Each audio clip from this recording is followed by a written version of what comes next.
Olá, tudo bem? Estamos começando mais um Pod Vida. E dessa vez, né, Grace, nós trouxemos grandes convidados. Olá, Grace. Boas-vindas também, né? Eu quero que você fale um pouquinho sobre os nossos convidados desse episódio. Ô, Ângela Maria, primeiro, acho que o povo não gravou seu nome ainda. Você nem falou Será seu nome. que não gravaram? Acho que não. Ângela Maria. Gente, é super fácil. Ângela Maria. Brincadeira. Mas é um prazer estar aqui com você, Ângela, e é um prazer estar aqui com o pastor Messias e com o pastor Ângelo, eles que são da Adventista do Sétimo Dia, e que nós fizemos o convite e prontamente aceitaram, e esse Pod Vida, ele só é possível por conta das pessoas que aceitam o convite em estar vindo, estar tirando uma parte do seu tempo aí para estarmos conversando. E eu vou só falar aqui que é o seu Manuel Messias, que é o pastor. Ele é pastor, teólogo, literato e historiador. E tem também o Ângelo, meu xaraí, é Ângelo Márcio. Ele é o pastor também aqui da Igreja Adventista em Tangará da Serra. E aí vocês podem falar um pouquinho como se tornaram, né, pastor, qual foi o processo e conta um pouquinho sobre esse processo de se tornar pastor aqui para nós, por favor. E boas-vindas, sejam muito bem-vindos ao Pod Vida. Muito obrigado, Ângela. Muito obrigado, Grace, pelo convite. É um privilégio poder estar aqui e poder ter essa conversa que tende a nos edificar tanto, né, como pessoa, como indivíduo, e como também pessoas que temem a Deus e confiam no projeto divino, né? Boa tarde. Boa tarde para quem está vivo. Boa tarde para os nossos amigos também que acompanham esse programa, essa série, né? E agradeço pela oportunidade e privilégio de estar aqui e também poder apresentar um pouco da nossa visão em relação à vida e à morte. Meu chamado para pastor, eu era professor. Formei em letras, atuava como professor e eu tive uma grande crise assim na sala de aula, porque os meus alunos, quando eu dava aula de literatura, romantismo principalmente, que fala muito sobre tragédia, sobre o escapismo, que é a morte, e eu tive alguns casos de alunos que mandavam cartas, queria tirar a vida, suicidar, e eu estava assim me deparando com um papel mais espiritual do que como professor. Isso mexeu muito comigo e foi uma crise. Eu falei, eu tenho que mudar de rumo, só que eu não queria ser pastor. Eu disse, eu vou estudar mais sobre espiritualidade, aí prestei vestibular. Na época eu estava no Piauí, fui para o Ceará, Fortaleza, fiz o vestibular. Aí passei, aí foi uma mudança de vida radical, né? E aí eu fui fazer teologia, mas para estudar um pouco e tirar dúvidas, algumas questões, né? Mas lá no seminário eu entendi que Deus estava me chamando para o ministério, né?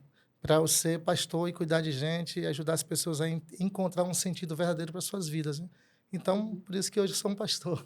No meu caso foi diferente, né? Eu basicamente cresci na igreja e tinha Adventista. a igreja adventista. E sempre tive uma admiração muito grande pelo papel do pastor. A figura do pastor me chamava muita atenção. E aí depois, concluindo o ensino médio e tudo mais, já fui direto para o seminário, já sabia o que queria. E lá Deus foi confirmando esse chamado e trabalhando no meu coração.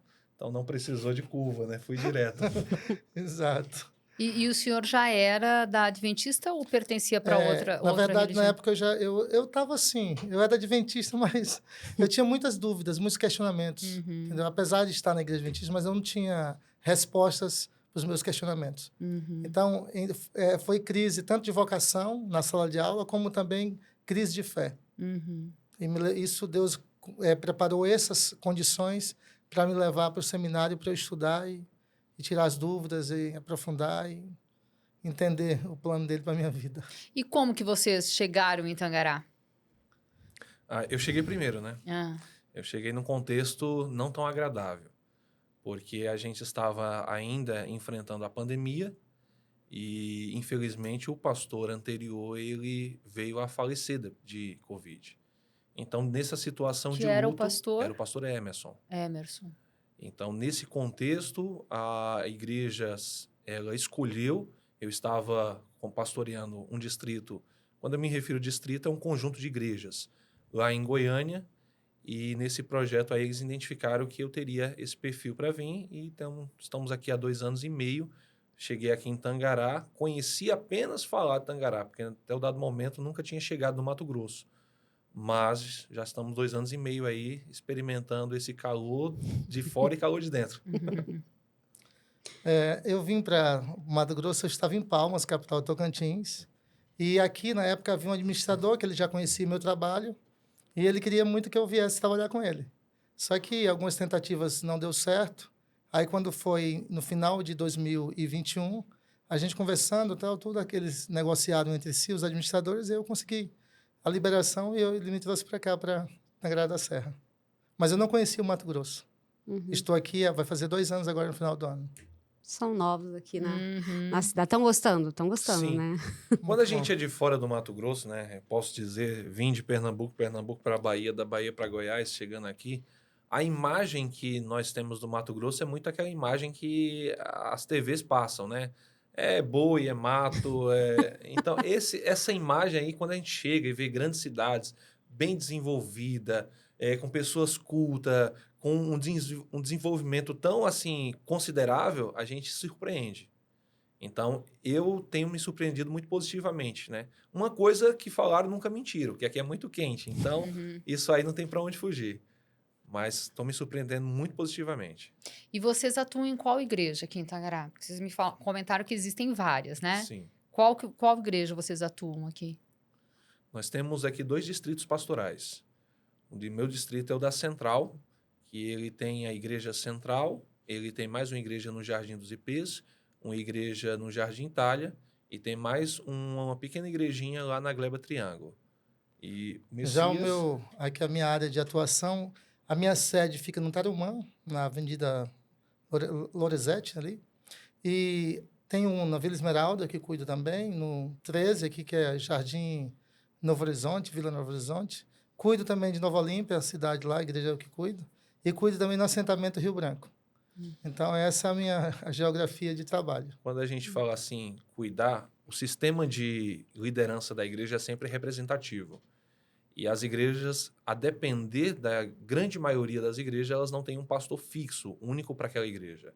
Nós temos funções de anciãos, de ancianato, na verdade, que eles dirigem a igreja, eles são uma espécie de pastores locais, mas são subpastores porque eles não têm ainda uma ordenação ao ministério pastoral. E nem a formação que o pastor nem tem. Formação, e também eles não recebem para isso. Então, são líderes voluntários. O distrito pastoral ele pode ter desde uma igreja a 30, 40, dependendo muito do contexto onde ele está inserido, da condição com que... Então, são muitos fatores que vêm. Então, quando a gente fala de distrito pastoral, ele pode ser 1, 2, 10, 20 igrejas. Depende muito de onde está contextualizado. Aqui no Centro-Oeste, mais ou menos, cada pastor tem em torno de 4 a 5 igrejas. Para deixar claro, é a Igreja Adventista do Sétimo Dia, né? Dia. Sétimo Dia. Quais são as referências dentro da Igreja Adventista que vocês têm? Claro, além de Jesus Cristo, né? Mas tem alguns nomes que eu sei que escreveram algumas coisas importantes para a igreja. Assim, referência no sentido teológico? Isso. Nós temos referência, porque as doutrinas adventistas, elas não foram assim inéditas, né? Criadas pela igreja. Então, a gente comunga de grandes teólogos que contribuíram, como Lutero, John Wesley, Wycliffe. Nós temos assim uma referência. Então, todos esses, eles contribuíram e contribuem ainda para os pilares da nossa compreensão da nossa fé. Agora, dentro da igreja em si, a gente também tem uma série de teólogos adventistas, né? Hoje, atualmente, por exemplo, uma referência viva, nós temos o Dr. Elias Brasil. Ele é o presidente do Centro de Pesquisa Mundial da Igreja. E ele é especialista, pós-doutor na área de Antigo Testamento. Então, tem muitas referências nesse sentido, teológica, tá?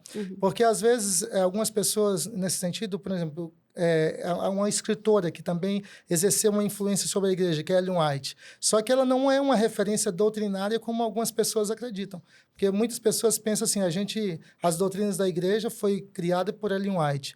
Ellen White era uma jovem, 17 anos, quando a igreja foi criada, né? Então, ela não tinha assim uma referência teológica para influenciar as doutrinas da igreja. Mas nós temos alguns teólogos ainda que vivos e outros que já descansaram que também referencia a nossa base de compreensão bíblica, né? E, assim, quais são nós estávamos falando antes, né, de ligar as câmeras, quais são os pilares, assim, da igreja adventista? Os pilares, um deles é a questão da saúde, né?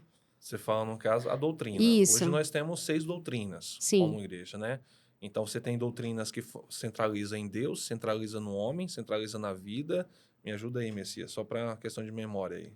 A doutrina de Deus, tá? A doutrina de Deus, ela entra a Trindade, que nós cremos na Trindade, Isso. nós cremos na divindade de Jesus como Deus, nós cremos na divindade do Espírito Santo, que ele é uma pessoa, terceira entendeu? pessoa da Ele é Trindade. Deus, entendeu? E na divindade do próprio Deus, Deus Pai. Exatamente. Então, Isso aí chama a doutrina de Deus. Aí, quando você entra na doutrina do homem, aí você entra na criação, o homem como criatura divina, Uhum. a questão do pecado.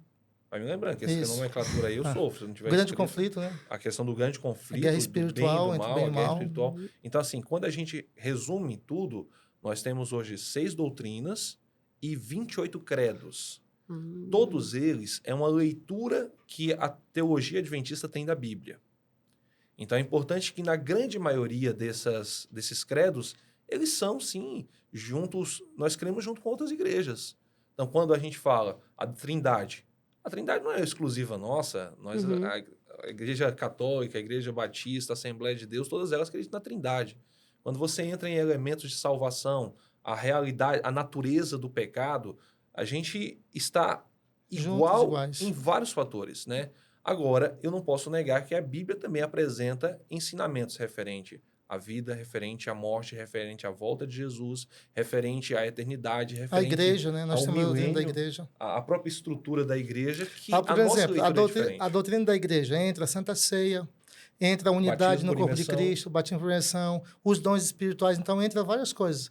É uma doutrina que nela a gente estuda vários pontos da Bíblia, entendeu?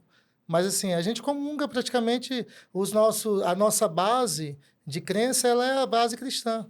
Lá do 3º século, 4º século, né, quando ali foi gerado ali, que Deus, né, usando ali a Igreja Católica Apostólica, né, cristã, para formar a base da nossa crença do credo mundial, né, universal. Os nossos pó de vidas, né, ele já tem o nome pó de vida justamente para reverenciar a vida. E um dos desejos de trazerem vocês aqui mesmo é por conta do estilo de vida do adventista. O adventista, ele tem um estilo de vida. Eu já tive um vizinho adventista, conheço o Jura lá do Orquidário e a esposa dele, ela que faz... Depois que eu assisti a série de Como Viver 100 Anos, eu fui entender a fermentação dos pães lá da Rosângela, da fermentação natural. E o adventista, dentro do meu ponto de vista, de todas as crenças, de todas as religiões, ele é o que mais você identifica um estilo de vida, e um estilo de vida saudável. Eu lembro que minha mãe, já há muitos anos, assina a revista Vida e Saúde, e eu lia a revista desde pequena, e lá eu entendi que aquela revista era vida da Igreja Adventista, isso já me chamava a atenção. Então, para quem está nos ouvindo, para quem está nos assistindo, o que é esse estilo de vida, se é que eu posso denominar como um estilo de vida adventista, no sentido de que as pessoas que estão nos ouvindo possam tirar algum proveito disso para, de repente, poder fazer alguma modificação da própria vida dela, porque esse estilo de vida, pelo que eu entendi, ele está classificado nos 28 critérios... Credos. Isso mesmo. A base da igreja adventista, ela já é nessa visão. Quando a igreja ela se torna uma instituição, ela entende que ela precisava ir pela linha eclesiástica de igrejas, ela precisava também ir pela linha educacional, com colégios, e ela também precisava ir pela linha alimentícia, por meio da saúde, tanto a saúde preventiva, por meio dos alimentos, e a saúde também como tratamento, por meio de clínicas e hospitais. Hoje as pessoas muitas vezes perguntam, mas por que a igreja adventista tem hospital? No Brasil nós temos 4 hospitais e clínicas, eu precisaria um elemento... 800, nós temos uma média de 800 clínicas espalhadas pelo mundo. Clínicas e hospitais, gerando tudo. Nos Estados Unidos, na Austrália e no Canadá, o número é muito mais expressivo. Mas no Brasil ainda é tímido, a instituição ainda é mais burocrática. Mas nós temos isso aí também. Quando vai na linha de alimentação, existe uma fábrica de alimentos no Brasil chamada Superbom. Tem uma outra fábrica na Argentina e outras fábricas no mundo que desenvolve alimentos naturais, saudáveis. E também temos a nossa linha educacional. Por que eu estou dizendo isso? Então, a educação, Educação, são 3 pilares. saúde, educação e igreja. No caso, é religião, diretamente parte eclesiástica, né? Então, a igreja ela já nasce com esse interesse de atender o homem em todas as suas esferas. Então, a saúde, ela faz parte, porque nós entendemos que o nosso corpo ele é templo do Espírito Santo. Então, aquilo que eu me alimento irá influenciar, direto ou indiretamente, na forma como eu penso, no temperamento que eu desenvolvo, nas palavras, na sensação, na forma que eu creio. Então, a minha vida ela se dará muito pelos alimentos que eu escolho, né? Inclusive, o Messias pode até me ajudar a falar mais sobre essa questão relacionada à alimentação, porque ele não há de negar que a igreja ela não tem como doutrina direta. A gente não acredita, olha, se você não comer tal alimento, você vai para o inferno, digamos assim. A igreja traz uma orientação para todos os membros, entendendo que ao cuidar da alimentação, ao cuidar do corpo, você também está preservando o templo do Espírito Santo. No princípio do início da Igreja Adventista, nós não tínhamos essa visão. Nós começamos a entender isso em 1863, numa visão que foi revelada por Ellen White sobre a questão de saúde. É esses números que eu gosto dele, porque ele tem uma memória muito melhor que a minha. A importância do início do nosso... Porque, por incrível que pareça, no início do movimento adventista, o salário do pastor é uma banda de porco. Entendeu? Assim, é um alimento que hoje a gente entende que não é um alimento saudável que Deus deixou para a nossa alimentação, para o nosso consumo. Só que aí, quando teve essa visão, nós fomos para a Bíblia, porque a base é a Bíblia. Por que a gente tem que cuidar do nosso corpo? Às vezes eu até brinco com alguns colegas, gosto de um bacon e tal. Aí eu falo assim, mas por que você gosta de um bacon e por que você condena quem fuma? Onde que está na Bíblia um texto que diz que é pecado fumar? Não existe. Aí as pessoas falam assim, não, porque é vício, mas tem gente que é viciado em coisas boas. Tem gente que é viciado em uma caminhada, tem gente que é viciado no culto, gosta de orar. Então, não é esse argumento do vício. Então, assim, a mesma base que você usa para o cigarro, para o álcool, é a mesma base que a gente usa para outros alimentos. Porque Deus deixou, tanto em Gênesis 7, quando ele orientou lá Noé a colocar na arca 7 pares de animais limpos e um só de um mundo. Porque Deus já tinha dado a distinção de animais que são próprios para o consumo e animais que não são. Assim, aqueles animais que não são para o consumo são nossos amigos. Eles têm a função, eles não são do mal. Isso aqui não é bom, não é de Deus, não é porque eles não são próprios. O urubu é próprio para o consumo humano? Não é. Então, a Bíblia distingue isso. Aí você vai para Levítico 11... E Deuteronômio 14 tem a lista de animais, tanto os quadrúpedes, como os répteis, os peixes, as aves. Está tudo lá distinguido. Quais são os animais próprios para consumo e os que não são. Só que depois do estudo da igreja, nós entendemos que até o próprio animal ele não é adequado para o nosso consumo. Por quê? Porque não faz bem para o nosso organismo, vai apodrecer, toda uma série de fatores, né, que pode causar doenças. Então, quando nós falamos sobre saúde, nós estamos falando bem-estar. Deus não quer que eu adoeça. Deus quer que eu viva bem.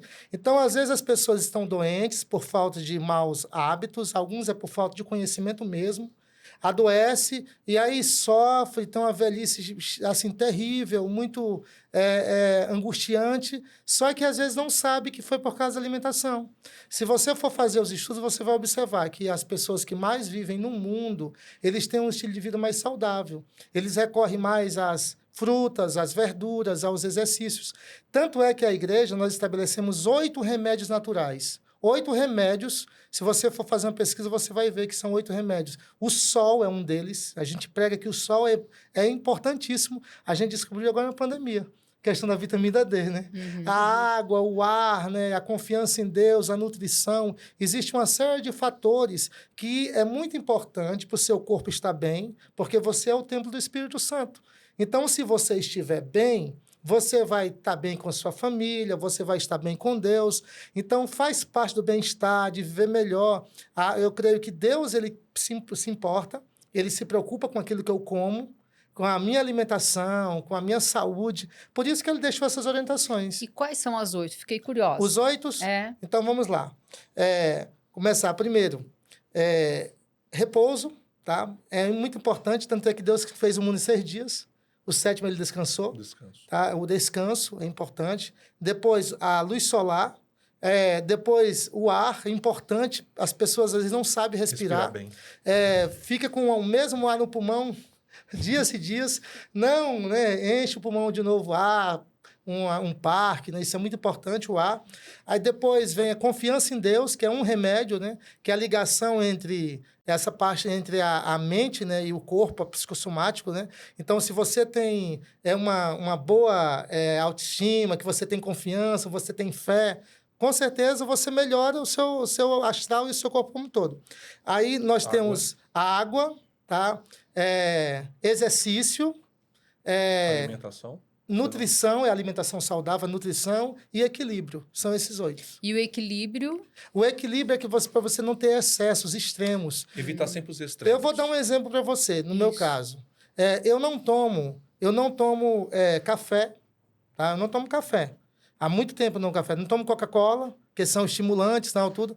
Mas se for uma necessidade, eu estou em alguma situação que eu vejo que o café é o único alimento que eu vou tomar. Então, às vezes, você vai ter um equilíbrio que você não se... não... Entendeu? Outro exemplo. Eu me absteve em casa, a gente tomou a decisão de não comer mais glúten, o pão. Porque o glúten é altamente inflamatório. Só que eu faço uma visita para alguém e a pessoa... com todo carinho, amor, preparou um bolozinho ali e tal. Aí eu vou comer um pedaço, né? Porque a pessoa preparou, então eu não vou deixar fazer um descaso com a pessoa, simplesmente porque... Então, às vezes, em alguns pontos, você tem que ter equilíbrio, tem que...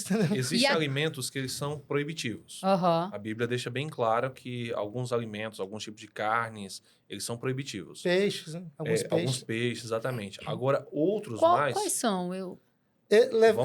Vamos lá. Nos quadrúpedes, a Bíblia fala sobre o mais clássico da nossa, mas vamos falar referência à nossa dieta também, né? Certo. O porco é o principal. O porco é o principal. Qual é a regra que a Bíblia dá? Para ser o quadrúpede limpo, ele tem que remoer e ele tem que ter a unha fendida. Essa aqui o sinal que Deus colocou na Bíblia. Então, não necessariamente vocês são vegetarianos, então. Porque eu li que há vários adventistas... Não é obrigado, assim. A orientação da igreja o ovo-lácteo vegetariano. É uma orientação. A gente não imputa isso, é como orientação. Entendemos sempre que, ao cuidar do corpo, você vai ter escolhas na sua alimentação, no seu estilo de vida, que vai favorecer cada vez mais você optar por questões saudáveis. Então, inclusive falou do texto de Levítico e de Deuteronômio, que fala da questão da alimentação, ali está bem claro quais alimentos comer e quais não comer, e existe inclusive a receita de, olha, esse tipo de ave, esse tipo de peixe, esse tipo de quadrúpede, de répteis, não comam. Ele cita alguns nomes. É proibido. Cita alguns nomes. Então, não come. Quanto a isso, não tem negociação. Mas, e outros elementos? O Messias, por exemplo, falou que há situações, ele não toma café. Há uma orientação clara, não tome café nem bebidas estimulantes. Mas suponhamos, você precisa chegar em casa meia-noite, o carro está chegando 10h30, você já está aqui capengando. O que é menos nocivo para você? Você parar no posto e tomar um café ou você esperar cochilar e capotar o carro? É que eu falo que o café ele é remédio. Tem o temperamento. Assim, remédio você usa quando está doente. Então, alguns alimentos que as pessoas usam como alimento, na verdade, pode ser usado em algumas situações. Né? Então, esse entra um equilíbrio para dizer, olha, tudo isso aqui é bom, mas faça de forma equilibrada. O sono é bom, mas não dorme 15 horas. Ou os excessos, né? Os excessos. Pode fazer. Porque eu quero, assim, a pessoa que está em casa, de repente, nos ouvindo, e ela fala, poxa, eu tô tão perdida, tô tão assim, tô gostando, né, de ouvir tudo isso.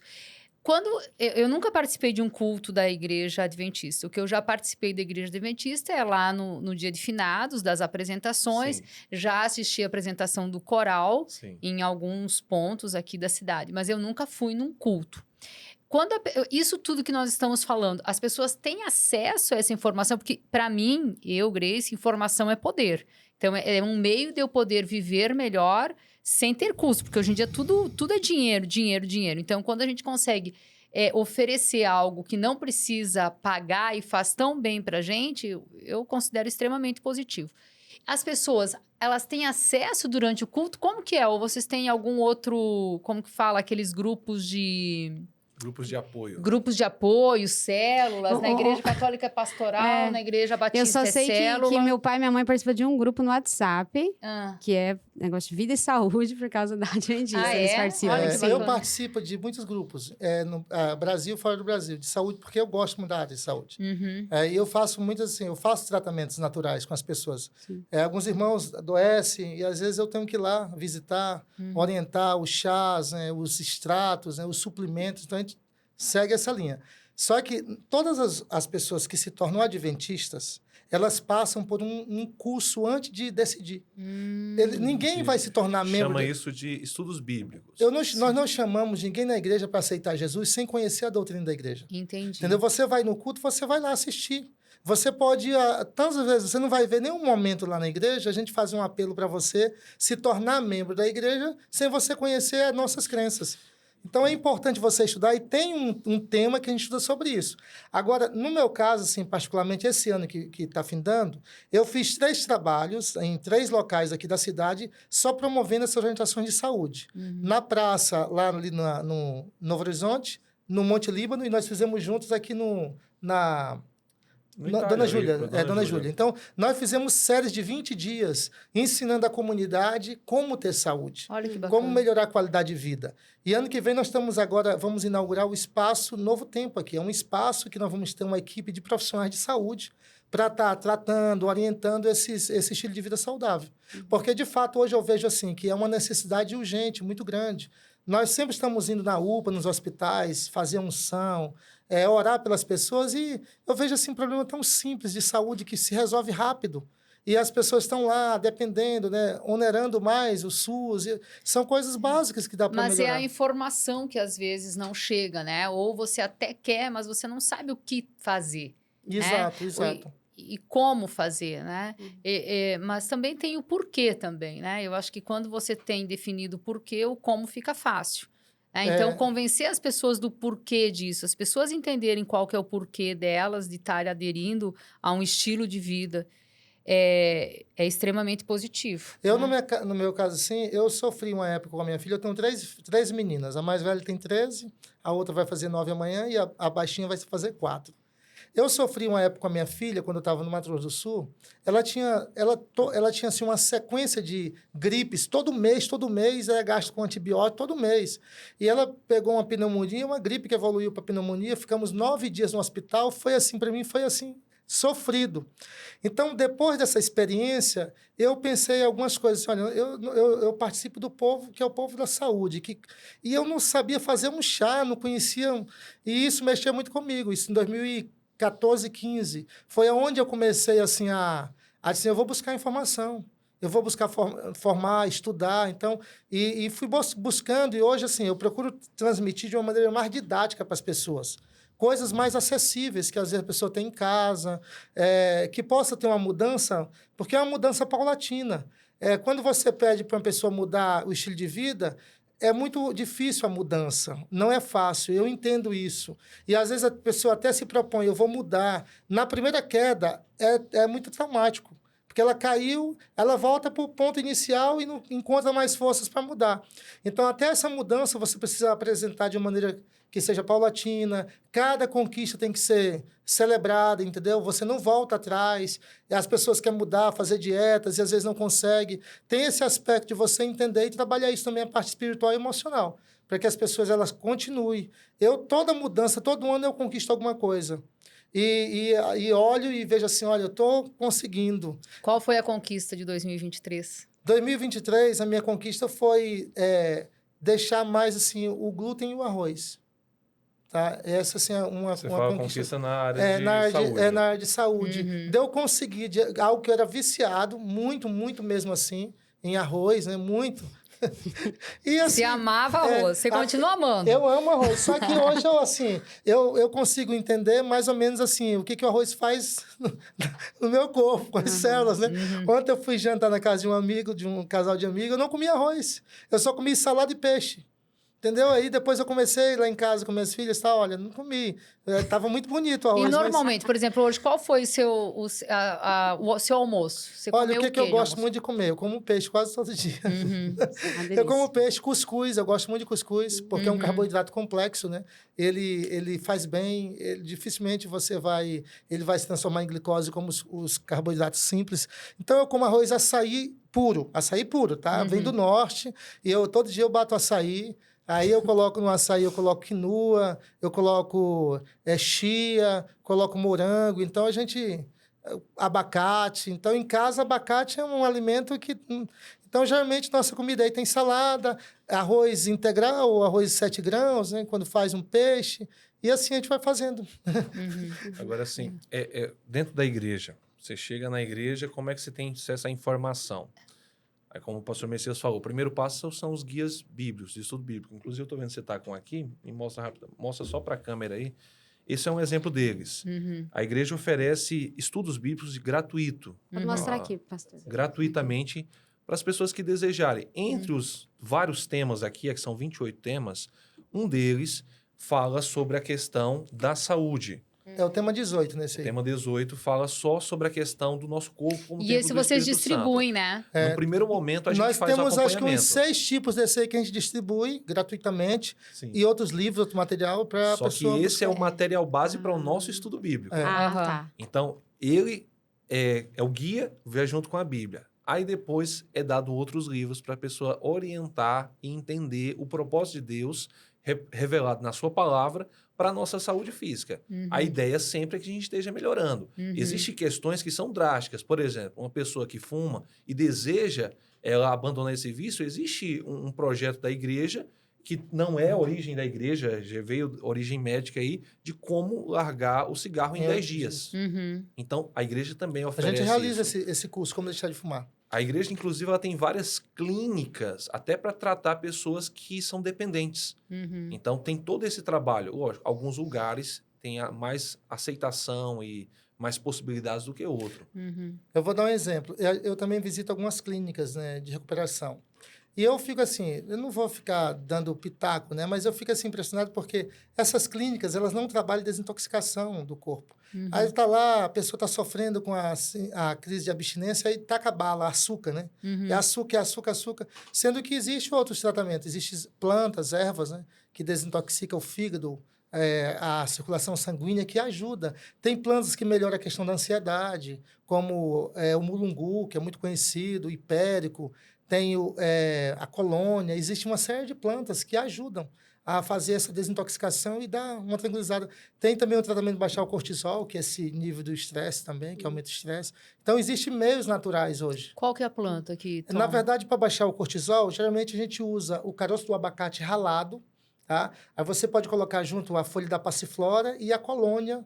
Então, essas plantas aí, pode colocar um pouco de mulungu e aí faz o extrato. Pode-se fazer o extrato no álcool de cereal, que é um álcool medicinal, e pode fazer no vinho tinto branco também, usar como medicinal. Então, ele baixa o cortisol, ajuda no tratamento.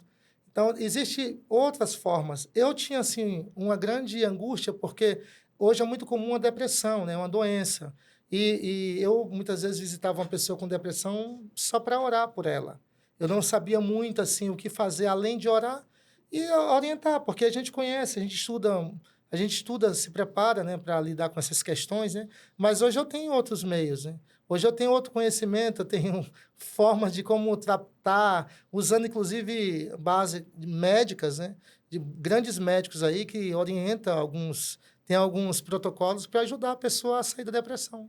Então é muito bom. A mensagem de saúde, para mim, hoje, ela faz parte do meu ministério.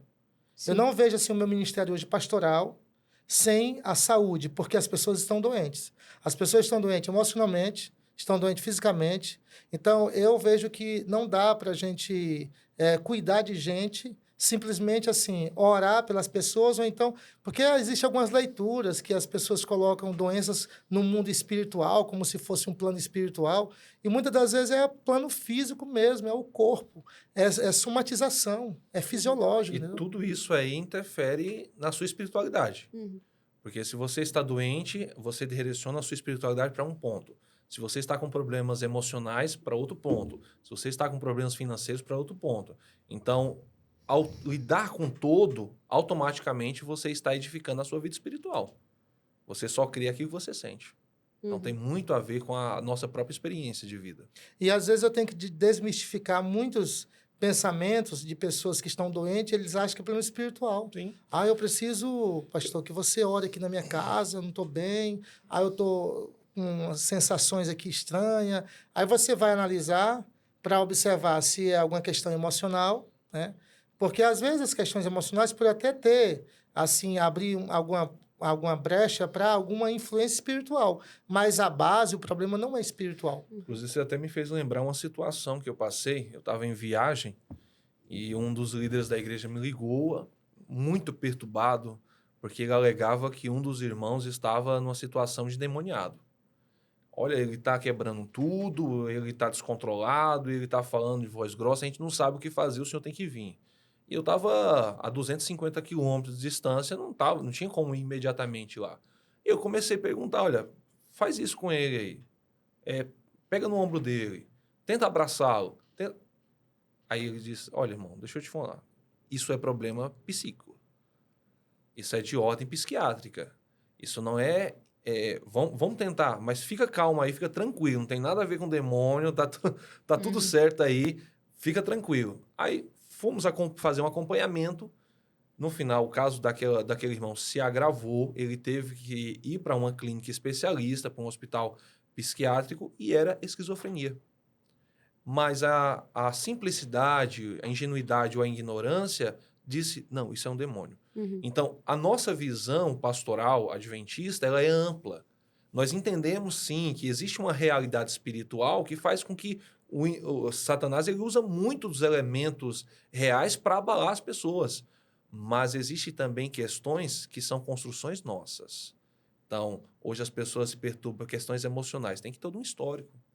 Nós temos uma base para identificar alguns problemas principais das questões emocionais. Só que nós não temos capacidade de fazer esse acompanhamento.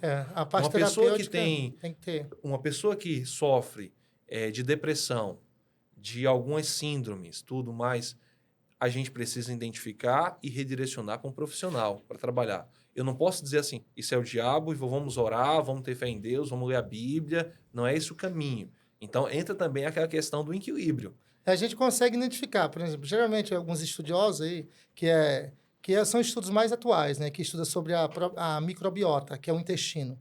Então, hoje, regras geral, quase 100%, que quem tem problema de ansiedade e depressão tem problema intestinal, intestino preso ou disfunções intestinais, porque o intestino é o segundo cérebro. Então, às vezes, a gente consegue identificar, eu dou algumas orientações, mas às vezes, olha, você precisa procurar um psicólogo para fazer a terapia, porque precisa, né? E um profissional nessa área. Então, geralmente, eu sempre oriento. A minha parte é o diagnóstico, assim. E aí, o profissional, que é o cara que estudou para isso, ele entra. Eu oriento alguma coisinha, né? Eu conheço um suplemento, um triptofano, é bom você estar usando. Alguma coisa, suplementação B12, algum tipo de exames que eu peço para fazer, baseado em estudos que a gente faz, leituras e alguns cursos, né? Mas, assim, esse conhecimento é simplesmente para a gente identificar, olha, esse aqui você procura esse profissional, mas nós, como igreja, nós somos orientados a trabalhar nesse sentido, porque faz parte da nossa visão cristã a saúde física, tá? Deus, ele quer que o meu corpo esteja funcionando perfeitamente. Eu não posso uma pessoa chegar na minha igreja, olha aqui pela minha diabetes, né? Aí eu vou falar assim, eu vou orar pela sua diabetes, mas você vai continuar fazendo a mesma coisa de sempre. Não tem como você orar para a pessoa se curar de diabetes se ele continuar o mesmo estilo de vida. Uma dieta muito rica em carboidrato, não faz exercício, não cuida. Então, é muito complicado, é difícil. Mas a nossa visão bíblica nos ajuda a entender que as mudanças elas são necessárias para que a pessoa viva bem e chegue a 100 anos. Eu tenho um sonho, assim, de chegar a 100 anos com saúde. Com qualidade, né? Com saúde. E eu tinha até duas coisas para colocar aqui que eu li, que eu assisti na série, né, de Como Viver 100 Anos, que no estudo que ele fez entre os adventistas, é que as pessoas que frequentam um culto toda semana, uma vez por semana, elas vivem até 7 anos a mais do que as pessoas que não frequentam. Porque E aí, ele fala muito da socialização, da atividade física, Sim. da alimentação e da socialização. E quando vocês entregaram eu acho que esse aqui Manual. vocês não distribuem, né? Sim, Distribui depende. também? Se a pessoa quiser, a gente entrega e dá. Porque vocês também sempre fazem essa distribuição de livros, literatura, né? sim. E na série, uma senhora, já acho que mais de 70 anos, sempre aparece a idade das pessoas, e ele acostuma entrevistar pessoas acima de 70, 80. E a alegria desse grupo de idosos distribuindo esses livros para a literaturas. comunidade, como uma forma de evangelizar mesmo, para que aquela comunidade viva melhor. Então, Exato. um dos pilares também é a comunidade, a socialização com as Exato. pessoas, a convivência, isso né? mesmo. E ele fala também na série, e a gente percebe isso por vocês e pelas outras pessoas que nós conhecemos, adventista, os iguais, né, se atraem. Então, essa filosofia, essa linha de pensamento cria essa comunidade. E tem aquela máxima que diz, né?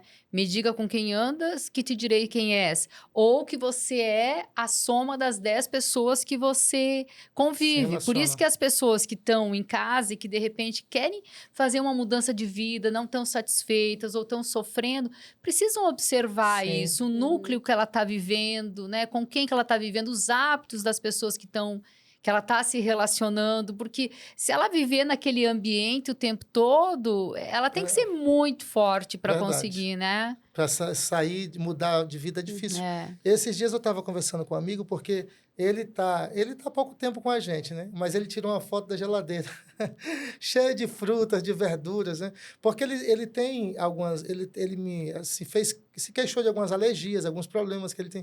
Aí eu falei, olha, tu vai ter que tirar tudo que é embutido. Eu falei, tira a linguiça, salsicha, tira o leite, precisa uma caixinha que não é leite e tal. Assim, eu dando algumas orientações para ele. Ele tirou a foto da geladeira dele toda vermelha, colorida, e achando o máximo. E ele falando para mim assim, ele falou assim, pastor, olha, é tão bom, eu já vi assim, mudei em pouco tempo a minha mudança de vida, porque realmente você se envolvendo com pessoas que propõem uma mudança, você vai com mais facilidade, né? Porque você está em um grupo que não te ajuda nessas mudanças. Né? Acho que nós falamos bastante aí de vida, não tem como falar de vida e não falar de morte, né? Isso. Como assim vocês enxergam a morte? Eu nem sei se eu vou perguntar certo, porque você é historiador, né? Você trouxe um livro aí com as etimologias, né? Esse aqui é um dicionário. Esse aqui é um dicionário, é um dos melhores, né? Da editora Vida, Vida Nova. É um dicionário de termos bíblicos, no original do hebraico e do grego, né? Você podia ver, eu não sei se tem como ver o que significa a morte, né? E descrever um pouquinho sobre o que significa a morte. O quanto da sociedade, da humanidade, ela viu a morte assim como inimiga? Meu Deus, não quero falar sobre. Na verdade, a gente tem que voltar à primeira vez que a morte aparece, né? Então, dentro da leitura bíblica, você tem que ir lá no primeiro livro de Gênesis. Então, você tem logo o começo ali, isso mesmo. Você tem o começo ali da criação do mundo, da criação do universo, do mundo e de todas as coisas. Aí você tem no capítulo 3 a entrada do pecado. Então, quando o pecado entra no mundo e o primeiro casal escolhe optar pela voz do inimigo personificado na serpente, há uma punição do pecado ali, que é uma consequência natural. Na verdade, não é uma punição, é uma consequência. É você dizer para a criança assim, olha, não coloca a mão no fogo, porque se você colocar, vai se queimar. Ela não acredita em você, ela coloca assim, mãe me queimou, mamãe me queimou. Não foi mamãe. Ela disse para você não colocar, você colocou. Deus disse, olha, de toda árvore do jardim, você pode comer livremente. Agora imagina quantas árvores tinha nesse jardim. Que tamanho era esse jardim? Hoje, até alguns historiadores vão dizer que o Jardim do Éden, que tinha a sua origem provavelmente no Iraque, era um tamanho de um país. Então, um negócio gigantesco. Aí Deus diz assim, de todas as árvores, das dezenas, centenas e milhares de árvores, uma única você não vai. Porque se você comer daquela, você está sinalizando que você não quer seguir as minhas orientações, não quer ter um relacionamento comigo, e você vai morrer, porque é consequência natural, porque eu sou a vida. Se você opta por ser meu inimigo, agir contra, você vai se queimar, né? Como diz a mãe. E aí a morte aparece pela primeira vez. Só que a morte não aparece a primeira vez em Adão e Eva. Eles sentem de forma muito perturbadora internamente. e observa à sua volta as coisas morrendo. Gradativamente. Gradativamente. Então, Adão, eu gosto de uma autora que ela faz uma narração poética disso, ela diz assim, Adão chora desesperadamente ao ver a primeira folha cair da árvore e secar, porque ele nunca tinha visto isso. Então, quando Adão vê já o animal que eles sentem vergonha, sente frio pela primeira vez, sempre um desarranjo da temperatura, e eles começam a se esconder de Deus. E aí Deus faz para eles uma roupa, não mais de figueira, mas agora uma roupa de pele de animal. Para aquele animal conceder a roupa, ele teve que morrer. Ali Adão vê o sangue jorrando, ali Adão tem o primeiro encontro com a morte. A salvação pela e graça. também, exatamente, ali está tipificada, exemplificada, a salvação que viria mediante o Cordeiro de Deus que tira o pecado do mundo, posteriormente a essa história. Então, Adão começa a ter essa experiência, e aí tem a primeira vez a experiência de morte. Quando nós fazemos essa leitura, nós entendemos o seguinte, como seres humanos, eu e você não fomos feitos para morrer. Não era projeto de Deus, em momento algum, que a morte viesse a existir. A morte é o oposto da vida. É a tragédia, exatamente. Então, quando a morte surge, ela não surge porque Deus perde o controle. Ela surge como uma possibilidade que Deus deu ao homem. É uma escolha que você faz. A escolha é simples. Você pode se divorciar de mim, do meu governo. Por quê? Eu te amo profundamente, você é resultado do meu amor. Mas não existe amor senão a liberdade. O seu marido te ama, maravilha, mas no momento que ele fecha a porta assim, você não sai nunca mais daqui de casa, não é mais amor, é um cativeiro. Então, o que faz você amar é a possibilidade de eu ir e voltar. Deus deu essa possibilidade para o homem, ele disse assim, olha, eu amo vocês profundamente, vocês são resultado do meu amor, eu fiz vocês para viver eternamente. Só que se vocês não acreditarem na minha proposta, tudo bem. Dentre todas as árvores tem essa aqui, você come. Quando eles comeram, eles não comeram consciente pleno. Eles foram enganados. E na primeira conversa que Deus fala com Adão e Eva, no capítulo 3 de Gênesis, há até um diálogo interessante. Porque Deus pergunta, por que você comeu, Adão? Aí ele diz assim, a mulher que tu me desse é que me deu para comer. Aí a mulher, por que você comeu? Ele diz assim, a serpente me enganou e eu comi. E aí Deus silencia, Deus não fala nada com a serpente. E Deus começa a dizer as consequências disso. Olha, é por conta agora que você comeu que o trabalho, que é uma bênção, vai ser fatigante. Que a terra, que gera tantos frutos e tanta folhagem bonita e saúde, agora vai secar. Agora vai surgir cardos, espinhos, vai ser algo perturbador. Para a mulher que é a coroa da criação, a beleza, você que daria vida de forma tão maravilhosa, você vai sofrer. A coisa mais bela para você, que você mais desperta tanto orgulho, agora vai ser uma experiência de sofrimento, que é o parto. E ele começa a dar essa consequência de maldição. Deus não amaldiçoa o homem, porque não compete à essência divina amaldiçoar nada. A maldição é a ausência da bênção. Quando Deus tira a bênção, o que é que resta? Maldição. Quando Deus tira a luz, fica a escuridão. Quando Deus tira a vida, fica a morte. Então, naquele primeiro cenário, existe a primeira explicação de onde surgiu a morte. E aí, toda vez que nós experimentamos o luto, quer seja de um conhecido ou desconhecido, nós lamentamos, nós nos entristecemos, choramos, porque de alguma forma nós perdemos parte de nós mesmos. Ali é a nossa história. Então, o ser humano não se conforma com a morte. Quando uma mãe que, de forma enlutada, coloca o seu filho num sepulcro, ela diz assim, eu não aceito. E ela está dizendo a coisa mais sincera do mundo. E do outro lado, ela diz assim, Deus, eu não aceito o que está acontecendo. E Deus diz, eu também não aceito. Eu também não aceito. Por isso que a morte de Jesus é como pagamento pelo pecado. Porque o pecado é uma carta de dívida. Paulo vai dizer, o salário do pecado é a morte. É uma consequência natural. Então, todos aqueles que pecam, eles têm como consequência natural a morte. E aí a gente tem um dilema, porque nós entendemos que somos mortais, nos tornamos mortais. E nós somos mortais por quê? Bem, a morte é consequência do pecado. Então, isso diz que eu sou pecador. Então, eu sou pecador, primeiro, por natureza. Minha natureza é de pecado. Porque quando Adão pecou, ele transmitiu para toda a sua descendência a natureza. Então, hoje, o que me faz pecador não são as minhas escolhas primariamente. O que me faz pecador é a minha natureza. Aí Davi, no famoso Salmo 51, ele vai dizer: em pecado me concebeu a minha mãe. Ou seja, desde pequenininho sou pecador. Mesmo quando as pessoas olhavam para mim e diziam assim: é um anjinho, não sabe o que está fazendo. É um pequeno pecador. Então, nós já nascemos com essa natureza. Mas há também as nossas escolhas. As nossas escolhas, voluntárias ou involuntariamente, ela reflete os nossos pecados.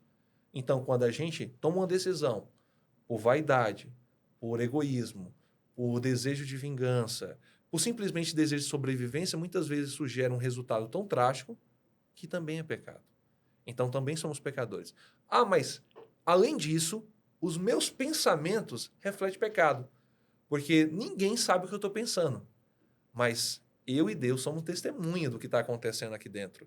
E aqui dentro também está gerando uma sequência de pecados. Sabe aquela pessoa que pisa no teu pé e olha para você? Desculpa. Aí você, desculpa nada, eu queria... Assim, de alguma forma você não expressa, você dá aquele sorriso amarelo, mas tudo bem. Mas aquela pessoa que te fecha no trânsito, aí você na hora que diz, nossa, eu queria ter aqueles carrão com a roda de 2 metros para passar por cima. Minha esposa brinca muitas vezes com isso aí. Mas a gente não faz, nunca vai fazer, espero que nunca, mas reflete aquilo que nós somos, a nossa essência. Quando tem coisa boa, é Deus agindo. É Deus agindo em nós. E Deus age nos crentes e nos descrentes. Deus age naqueles que acreditam nele e naqueles que não acreditam. Deus age. Embora esse mundo seja principado pelo diabo e, consequentemente, a morte, Deus ainda age. Porque Deus ainda reclama para si tudo que é bom. Viu, Ângelo? Você fez uma pergunta aí, é uma pergunta bem profunda, tá? Não é você tinha que fazer alguns podcasts para a gente responder. Mas, assim, para nós, assim, a morte é deixar de existir, tá? Morte é deixar de existir. Da maneira como o pastor Ângelo falou, assim, eu senti muito, assim, a morte como um castigo.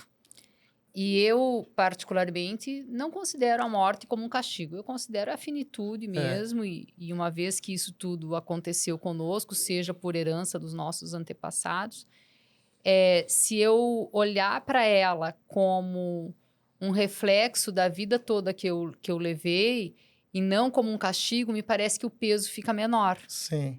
Né? Agora, a gente quer ouvir mesmo o ponto de vista deixa eu, então, entrar um pouco aqui nessa questão. Faltou mexer, falar na esperança. Vamos na parte de morte. O que é morte? Morte é deixar de existir. Se nós perguntarmos assim, qual é a primeira vez que aparece a morte na Bíblia? Todo mundo vai falar, quando Caim mata seu irmão Abel. Todo mundo tem essa, mas a gente esquece que em Gênesis 3:21, lá diz que Deus matou um cordeiro e vestiu Adão e Eva. Então, a primeira morte na Bíblia foi a morte do cordeiro.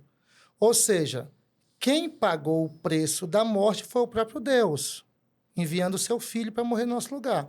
Então, ele, inocente, pagou o preço. Esse castigo, na verdade, a Bíblia fala que ele foi castigado em nosso lugar. A morte é um castigo que não caiu sobre nossos ombros, mas caiu sobre os ombros de Jesus. Então, tem um texto de Romanos, que é Romanos 3, verso 12, que diz assim, porque o salário do pecado é a morte, mas o dom gratuito de Deus é a vida eterna. Eu gosto muito desse texto porque não diz assim, porque o salário do pecado é o sofrimento eterno, como alguns acham que é. Eu morri, fui mal, vou ficar sofrendo eternamente. Ou que, pequei, não posso receber um perdão e continuar vivendo. Sim. Né? Sim, porque somos pecadores. sim. E se a gente for se amaldiçoar a nós mesmos pelos pecados cometidos e não acreditar que... Por isso que a Bíblia diz que o salário do pecado é a morte. Ou seja, eu sou pecador, nós todos somos pecadores. E por isso morremos. Vamos morrer mais cedo ou mais tarde. Agora, a diferença é o seguinte, eu vou morrer perdoado ou eu vou morrer condenado? Porque eu posso morrer perdoado. Quando eu estou diante de Deus, com humildade, com simplicidade, reconhecendo meus erros, falando para Deus que eu não vivo sem Ele, agradecendo pelo dom da vida que Ele deu, por Jesus Cristo que morreu em nosso lugar. Então, eu vou morrer mais cedo ou mais tarde. Só que eu não vou morrer condenado, porque a gente tem morte... vida e ressurreição. Então, vamos falar sobre ressurreição. Mas deixa eu já explicar um pouco melhor para vocês. Nossa visão de morte hoje você vai estudar na Bíblia, você vai ver o seguinte, você vai ver que Deus, no Antigo Testamento, ele manda criar o santuário e ele pede para ninguém tocar em cadáver nenhum. E nem morto, para não tocar em morto. Então, há uma orientação que você não podia tocar em morto. Por que Deus pediu isso? Porque Deus não associa ele à morte. Ele se associa à vida. Então, todas as pessoas que estão ligadas com Deus, mesmo que morram, vão viver. Então, ele dá essa orientação. Só que a gente olha as grandes culturas, a maior cultura que tinha o culto todo voltado para a morte era o Egito. O Egito, a vida cultural do Egito era baseada na morte. Tanto é o que ficou para nós culturalmente são os sarcófagos, as pirâmides. E as pirâmides eram o quê? Eram as grandes mansões, onde era colocado ali o esquife, bem preparado, com própolis, com tudo que era para não apodrecer. Os pertences do ente querido, né? Bebida, comida, roupa, joias. Isso mostrava, externava alguma crença. Uma crença de que, em um determinado momento, a alma iria voltar para o corpo, ou eles iam encontrar o segredo da vida.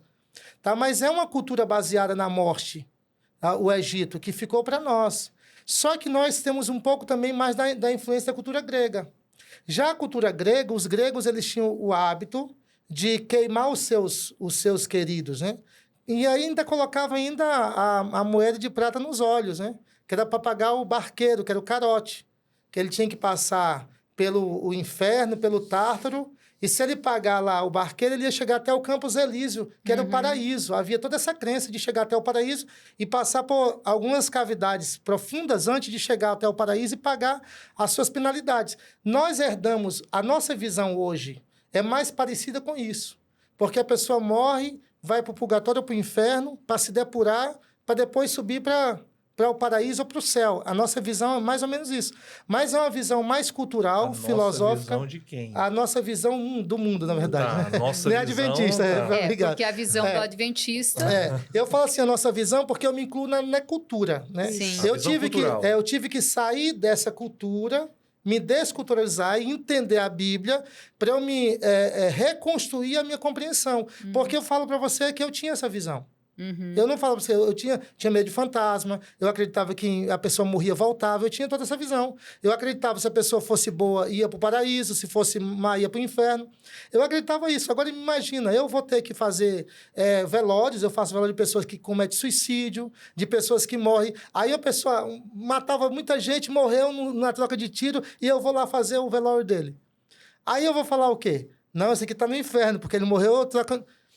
A Bíblia é tão assim profunda que ela nos dá a base exatamente para eu não incorrer nesse erro de falar assim, essa pessoa foi mal, morreu, foi para o inferno, essa aqui era boa, porque a gente julga pelos nossos aparência. Mas não é essa visão. A visão que Deus ele apresenta para a morte é um sono. O próprio Jesus chama a morte de sono. Se você ler o capítulo 11 do Evangelho de João, Jesus chorou em 2 ocasiões. Chora sobre Jerusalém e chora na morte do seu melhor amigo. Mas ele foi lá, não foi para chorar porque o amigo morreu, porque ele foi para ressuscitar o amigo, ele ressuscita.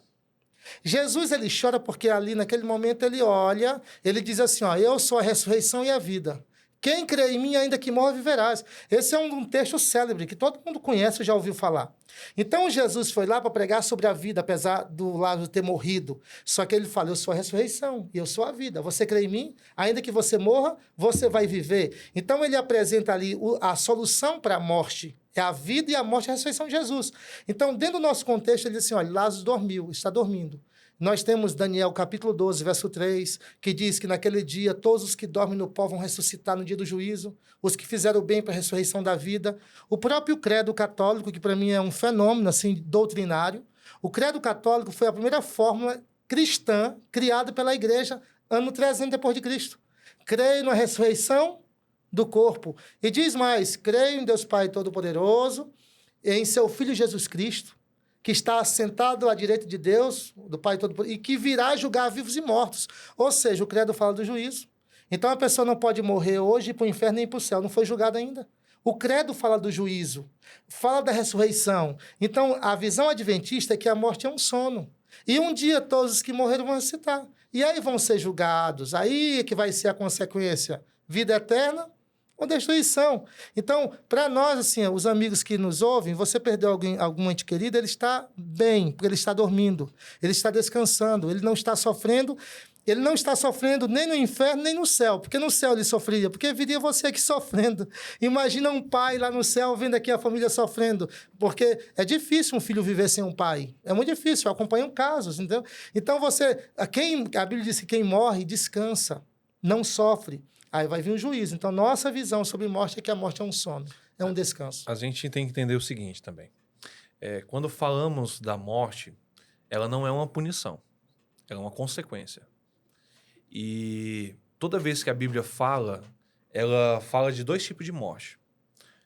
A morte temporária, e a morte eterna. A morte temporária, ela se dará a todos os homens. Em casos raros na Bíblia de pessoas que não experimentaram a morte. Mas todos eles, todo ser humano enfrenta a morte temporária. Só que a morte eterna, essa virá após o juízo. E esse juízo, que seria o outro assunto para a gente trabalhar, não vem ao caso, mas em um dado momento se dará e mostrará a definição eterna. Se o juízo for avaliar quem é pecador e quem não é pecador, todos nós estamos condenados. Quem pecou e não pecou, todos nós estamos condenados. Mas o juízo pauta quem aceitou a morte de Cristo como substituição para a sua vida. Porque nós somos salvos pela graça, ou seja, essa graça é um presente que Cristo oferece na cruz para todos. A Bíblia ela não minimiza o efeito do pecado, não minimiza a morte, mas ela acentua ainda mais o dom gratuito de Deus. Ela diz, olha, onde abundou o pecado, superabundou a graça. Ou seja, a graça alcançou muito mais do que o pecado poderia destruir. Então, a graça hoje é a nossa completa restauração, nossa esperança. Nós, mesmo que nós levemos os nossos queridos ao túmulo, a nossa esperança ali é que, primeiro, como falou o pastor Messias, eles estão no processo de descanso. Por que nós entendemos isso? Porque Jesus mesmo falou. Jesus, diante da ressurreição de Lázaro, disse assim, olha, meu amigo dorme. Os discípulos ficou confusos e disse assim, mestre, se dorme, para que a gente vai lá? É só despertar. Disse, não, ele morreu. Então, para Jesus, a morte é um sono profundo. É como fosse aquele sono que você chega cansado, desaba, e depois você não vê que se ligaram a luz, se pegaram alguma coisa no quarto, você simplesmente apaga, e depois não lembra se sonhou, se fez... Então, a morte é isso, a morte é esse sono. Haverá um momento, e Paulo ressalta isso em 1 Tessalonicenses 4, ele diz assim, irmãos, falando para a igreja de Tessalônica, ele diz assim, irmãos, eu vou contar uma coisa para vocês não ficarem desesperançados como as pessoas Que não conhecem. Então, deixa eu dizer para vocês, olha, vai ter um momento... Se nós cremos que Jesus morreu, se nós acreditamos que Jesus é o precursor da vida e também ele morreu e ressuscitou, então nós cremos também que da mesma forma que ele foi para o céu, ele voltará. E quando ele voltará, haverá um momento onde um anjo tocará uma trombeta e essa trombeta despertará todos aqueles que descansaram, para usar o elemento de descanso de sono, aqueles que dormiram no Senhor, na confiança da salvação em Cristo. E quando esses ressuscitarem, eles serão levados ao céu. Já ressuscitaram transformados. Ele diz assim, esse corpo corruptível, né, referente a essa estrutura nossa de pecado, de essência, ele será revestido por uma...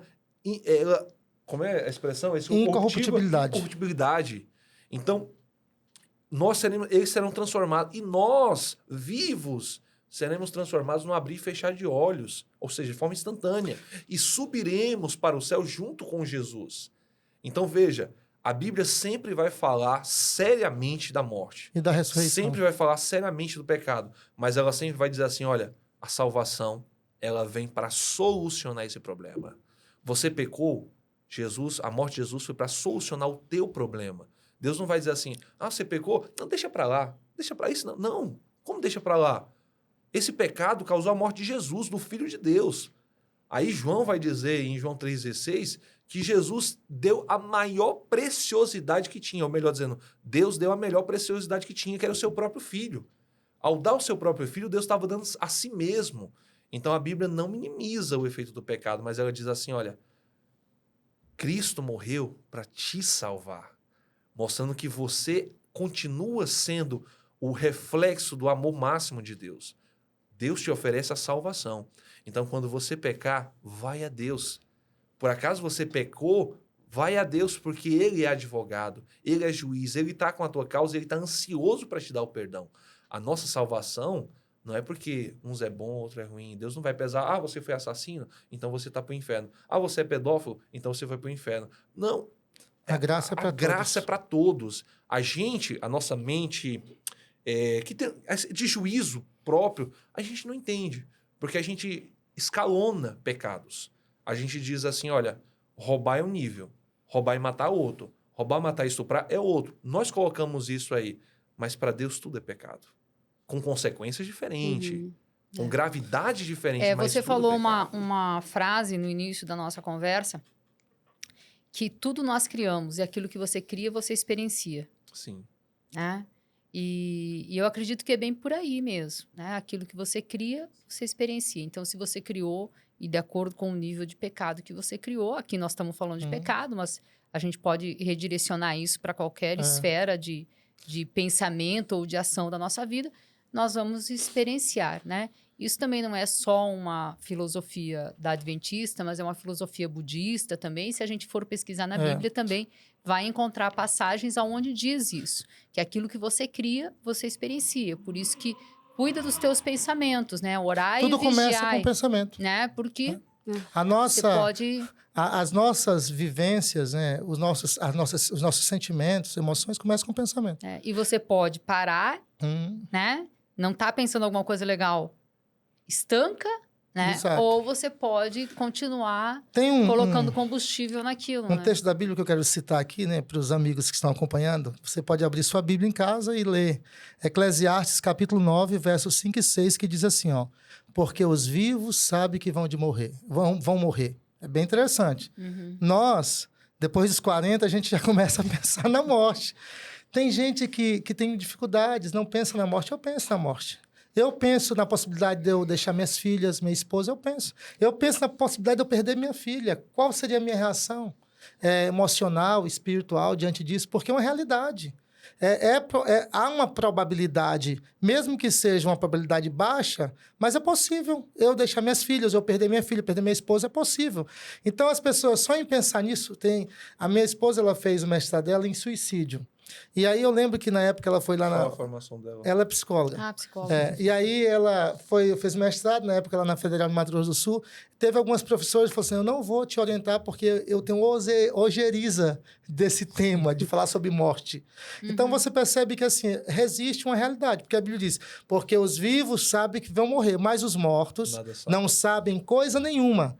Nem tampouco eles têm recompensa. Amor, inveja, ódio, para eles deixam de existir. Para sempre não tem eles parte em coisa alguma que se faz debaixo do sol. Isso aí está escrito, Eclesiastes 9, versos 5 e 6. Então, é uma dissociação. Morreu, você está descansando, aguardando juízo, aguardando esse encontro. Até o credo fala sobre isso. Só que hoje, assim, há uma gama de pensamento em relação a isso, mas a gente entende que a morte realmente é um sono, que vai chegar para todo mundo. Mas e quando fala isso, né, que todo homem vai morrer, eu entendo que é justamente para nos alertar. Então, cuida como você leva a tua vida.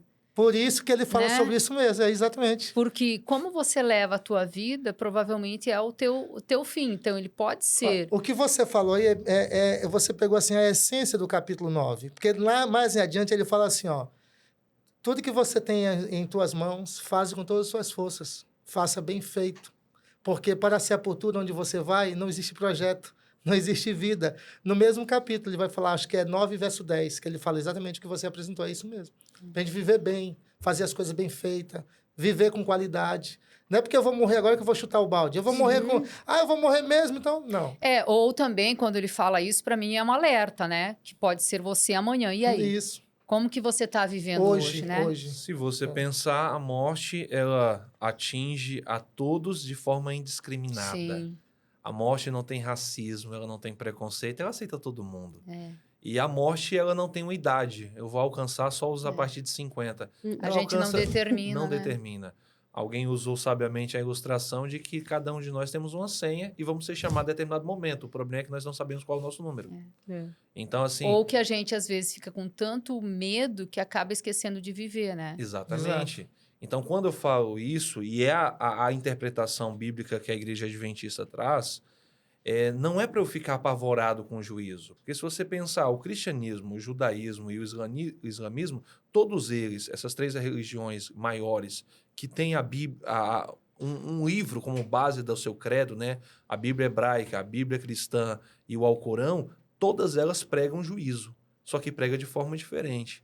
Então, quando eu falo de juízo, quando a gente fala de juízo, de fim da vida, eu preciso entender o seguinte, quando a Bíblia fala isso, ela está dizendo assim, olha, cuidado com as suas escolhas. Porque quando você está escolhendo o que fazer, o que dizer, com quem se relacionar, os lugares que frequenta, os investimentos que faz, você está dizendo para onde você vai, para onde você quer ir. Então, como a gente começou falando sobre as pessoas que nos circundam, as minhas amizades refletem quem eu sou, naturalmente. Os lugares que eu frequento revelam os meus prazeres. Então, as minhas palavras que eu escolho numa conversa refletem o meu caráter, a minha personalidade.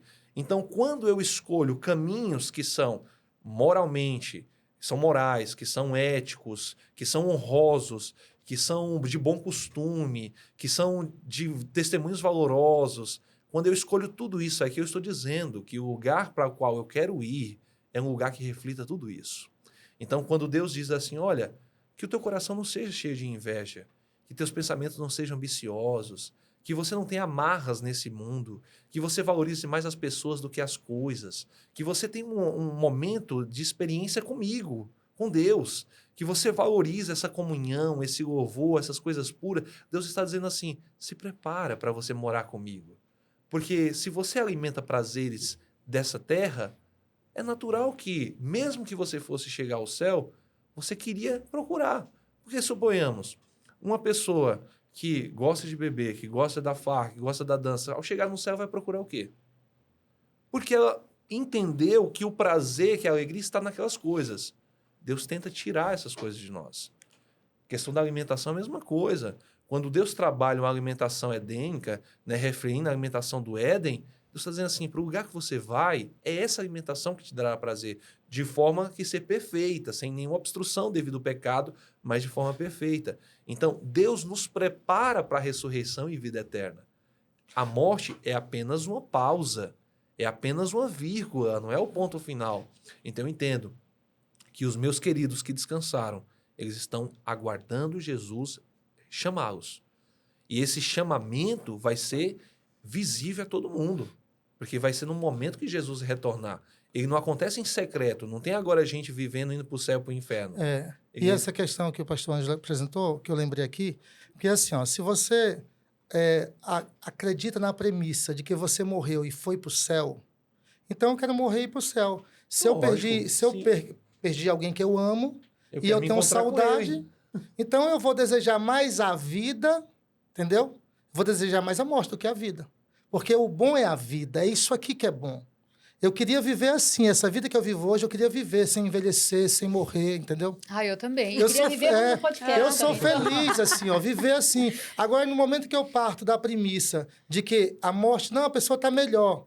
E até falar, às vezes, a gente fala para a criança, não, está no céu, mas a criança é muito injusta, meu pai está no céu, eu estou aqui e tal, sentindo falta dele. Então, até a visão bíblica, eu creio que ela é confortante. Quando você pensa, papai e mãe estão dormindo, estão dormindo. E eu tenho que cuidar muito disso, né? Essa visão, né? De adormecer. Sim. E que a morte pode ser que seja tão bom quanto viver. Acho que é importante a gente ressaltar isso, exato, né? Porque muitas vezes quem está nos ouvindo está numa situação que a vida está... Não tem sentido. Não tem sentido, está em busca de sentido. E acha que vai melhorar porque vai morrer. E de repente pensa muito na morte mesmo, essa como visão uma solução, né? É de uma visão platônica, porque Platão ele criou uma teoria do mundo das essências e do mundo das aparências. Tanto é que no passado a gente estudava mais sobre isso, que todos os enredos e narrativas em que os heróis morrem, eles seguem uma visão platônica. No romantismo mesmo, tinha lá o jovenzinho e a jovenzinha se apaixonavam, mas eles nunca conseguiam se casar, tinham que morrer. Porque na orientação platônica, você só pode ser feliz no mundo das essências. E o mundo das essências você só pode alcançar quando você sai do corpo, porque tudo que é corpo, ele é carne, é pecado. É a visão carnal, é o pecado. O mundo tudo é pecado. Então, no mundo das essências, vem depois que você morre, toda pessoa que morre vai para o mundo das essências, lá você pode ser feliz. Lá é melhor. Então, nós recebemos muito uma herança de que o bom, depois da morte, é que é bom. O bom é aqui, gente. Deus nos criou, era para viver aqui, sem morte. É para viver eternamente aqui. O problema é que nessa situação, né? Houve o problema do pecado. Sem doença, imagina você viver sem doença. Jesus é para solucionar esse problema. Porque dentro da teologia há um processo de que Jesus retorna, os salvos são levados ao céu. Há um período de juízo, de análise dos livros da vida, e também se daria em outro assunto mais amplo, mas há um momento de análise dos livros da vida, porque aqueles que foram tidos como perdidos ou condenados, eles estão continuando dormindo ainda. Haverá um momento que eles ressuscitarão. E Jesus vai dizer, uns ressuscitarão para a vida eterna, não referente a esse, mas os dois grupos, uns ressuscitarão para a vida eterna e outros para a morte eterna. Todo mundo vai ressuscitar. Só que no primeiro momento, na volta de Jesus, os salvos ressuscitarão. E passarão 1000 anos no céu, analisando os livros. Por que eu estou aqui? É a primeira pergunta. Agora, por que fulano não está aqui? É a segunda pergunta que precisa ser respondida. E onde estão os relatos? Os livros serão abertos. E ali tem todos os atos. Mas o ato em si não é condenatório. O que nos condena é, aceitamos a redenção? A morte substitutiva, né? Aceitamos a morte substitutiva? Essa é a diferença do cristianismo. A morte substitutiva e a Cristo. redenção, você fala que é o próprio sofrimento. Não, você é tá passando. Cristo. Não. É Cristo. Cristo. Porque assim, olha, se houvesse um meio de você se redimir, você se purgar, por que Jesus viria morrer? Pra Não quê? havia sentido. Para quem enviar Jesus se você pode Se eu ser posso bom fazer e qualquer coisa. Mas vocês creem que a redenção existe. Por exemplo, eu posso me redimir. Posso... Não, você não pode Não. se redimir. Não, a gente A não nossa chama de redenção redenção. é por via de Cristo. É. Cristo é o nosso As mudanças é a ação de Deus, do Espírito Santo na sua vida. Entendo. Entendeu? Exatamente. Não é eu que sou bom. É o Espírito Santo que vai É a agir. ação de Deus. A Bíblia diz que todos os dons perfeitos, tudo que há de bom vem de Deus. Nós não temos em nós condições boas. Por natureza, nós somos maus. E Deus em nós, é Ele trabalhando em nós. Por isso que Jesus Mas veio... eu posso alimentar esse Deus dentro de mim. Exatamente. Aí é a decisão sua. Aí é onde entra a minha escolha. A Bíblia vai minha chamar escolha. isso de santificação. O processo de santificação é quando você usa a sua liberdade para escolher o que é bom. E o que é bom? É aquilo que vem de Deus. Você Pra Deus não avalia suas existe. escolhas. Você vai avaliar suas decisões, porque o ser humano ele é autorreflexivo e autodeterminante, ele reflete, ele escolhe. Então você começou a ter um estilo de vida que está destruindo sua saúde. Você tem que parar e refletir. E essa reflexão, até nisso, é Deus que é luz de Deus, é luz do Espírito Santo. Eu mesmo estou refletindo, sabe? Sobre os meus hábitos alimentares, principalmente. Então, isso é legal, porque Deus ele vai trabalhando essas mudanças na minha mente. Eu consigo ver, para mim, o pouco que eu tenho de compreensão sobre estilo de vida, eu considero que eu fui assim um agraciado. Eu não consigo ver que isso foi minha condições, minha capacidade, porque eu tenho muitas pessoas que estão na mesma condição e que não vê como eu vejo.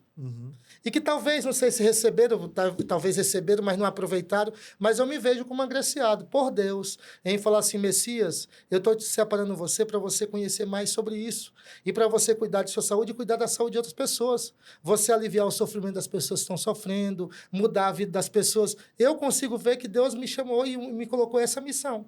Essa missão me faz bem e me faz bem porque eu vejo as pessoas também ficando melhor, né, ter mais saúde. Então, é uma missão que Deus... Eu vejo como uma missão. Então, quando a gente olha, vê isso aí, eu não consigo dissociar isso como essa redenção. Sim. Até isso vem de Deus. A redenção do crente é em Cristo.